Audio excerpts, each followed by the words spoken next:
ओम नमः शिवाय। नमस्ते दोस्तों।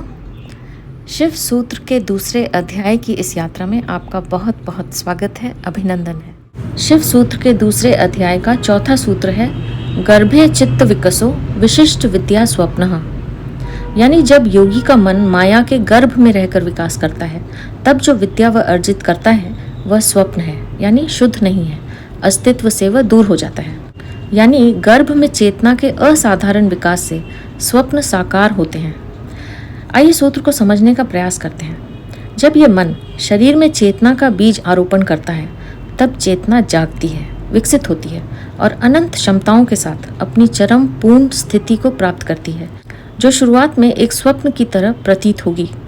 दूसरे शब्दों में शरीर के गर्भ में चेतना के विकास के साथ ही चेतना की अनंत शक्तियों का सपना साकार होता है। यहाँ दो प्रश्न उठते हैं। पहला प्रश्न, आध्यात्म की जो यात्रा है ये कहाँ से शुरू होती है? तो जवाब यही होगा कि जब भी हम इस पर चलने का मन बना लेते हैं, जिस क्षण हम निर्णय लेते हैं उसी क्षण यह यात्रा प्रारंभ हो जाती है। तो दूसरा प्रश्न है कि ये यात्रा फिर खत्म कहाँ होती है?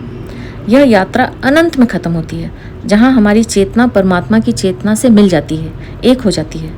यह जब हमें अनुभव हो जाता है कि दोनों एक ही हैं।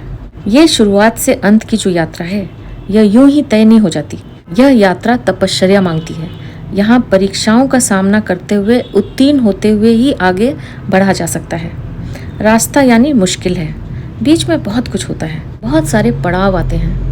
उन सभी पड़ावों पर जीत हासिल करते हुए ही अंत में परमात्मा तक पहुंचा जा सकता है। यहाँ चेतना को भटकाने के लिए माया बहुत बड़ा खेल खेलती है। ध्यान करते समय साधक को कई अनुभव होते हैं। सूत्र में माया को ब्रह्मांड का गर्भ कहा गया है। चित्त का विकास यानी मन का खुलना या मन का विस्तार, माया रूपी संसार से अर्जित किया हुआ ज्ञान झूठा है, अज्ञान है, अविद्या है। इस तरह का ज्ञान योगी को अस्तित्व से दूर ही ले जाता है। स्वप्न जैसा है। जैसे स्वप्न सत्य नहीं होते, वैसे ही यह ज्ञान भी असत्य है। इन पड़ावों से गुजरते वक्त योगी में सिद्धियों का जागरण भी होता है।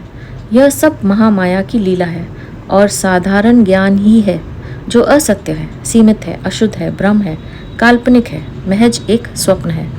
इन सब बातों को समझकर इनसे अछूता रहते हुए आगे बढ़ जाने से ही परम ज्ञान की प्राप्ति होती है, वरना यह समाधि भी किसी काम की नहीं होती। इन सिद्धियों में उलझे हुए योगी का ज्ञान सामान्य जीवित प्राणियों के समान ही होता है, विशेष नहीं होता है। ये उलझाव आध्यात्मिक प्रगति में बाधक हैं। श्रेष्ठ ज्ञान इसके आगे है, जहाँ योगी की चेतना परम चेतना में विलीन हो जाती है, एक हो जाती है। यही ज्ञान आध्यात्मिक ज्ञान है, जो शुद्ध है, विशेष है। तो यह था शिव सूत्र के दूसरे अध्याय का चौथा सूत्र, गर्भे चित्त विकसो विशिष्ट विद्या स्वप्नः। अब मैं आपसे आज्ञा लूंगी। हमेशा खुश रहिए, मुस्कुराते रहिए। आपका बहुत बहुत धन्यवाद।